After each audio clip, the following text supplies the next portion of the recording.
This is Lauren Dumolo. She's been missing since June 19th of last year from Cape Coral in Lee County, Florida. The young mother's purse was found in Four Freedoms Park, also in Cape Coral. She'd frequently go there to meditate as it's incredibly peaceful and scenic, provided its small beach-like view of the adjacent canal. Convenience also played a factor in this being her go-to for meditating, as it's approximately a 5-minute walk from her apartment located on Coronado Parkway, where she stayed with his sort-of live-in boyfriend Gabriel Pena. Witnesses have come forward and said they saw her the morning of June 19th walking from the park towards her apartment, but there have been some conflicting statements, and the sister thinks otherwise. She actually believes Lauren went missing the previous evening, as she last spoke to her around 6 p.m. The entire area is lined with these pink ribbons that were put up by supporters in the community during one of the many events held in her honor.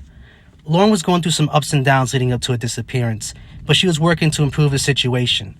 Surveillance footage surfaced of her applying for a job at a local gas station on the 18th. Gabriel Pena claims he saw her the morning of the 19th at 6 a.m. when he left for work.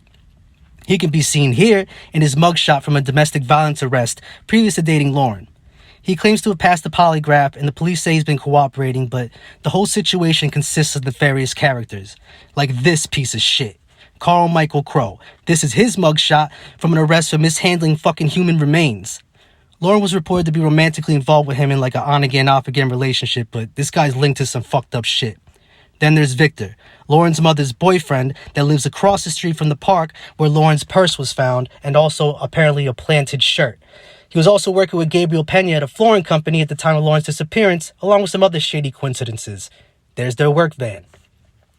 Now, while the view from the park is peaceful, it isn't the safest place. The homeless, addicted, and mentally ill frequent the area, and apparently surveillance cameras don't catch everything. It's crazy to see this kind of like homeless squatting spot directly across from where people are playing with their kids, and it really makes you think how safe it really was for Lauren to go there by herself all the time. Also, there's 808 Miramar, an apartment complex about a block from Lauren's apartment, known for everything from drugs to human trafficking. Reports say Lauren may have been involved with individuals there too. There's just too much for me to touch on TikTok, so if you're interested in hearing the whole story, listen to the Complicit podcast. It's an amazing investigation to Lauren's disappearance.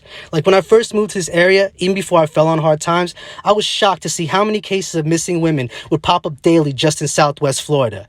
And now that I'm on the streets, I see even more of it. It disgusts me how little regard people have for supporting and protecting some of the most vulnerable people out here.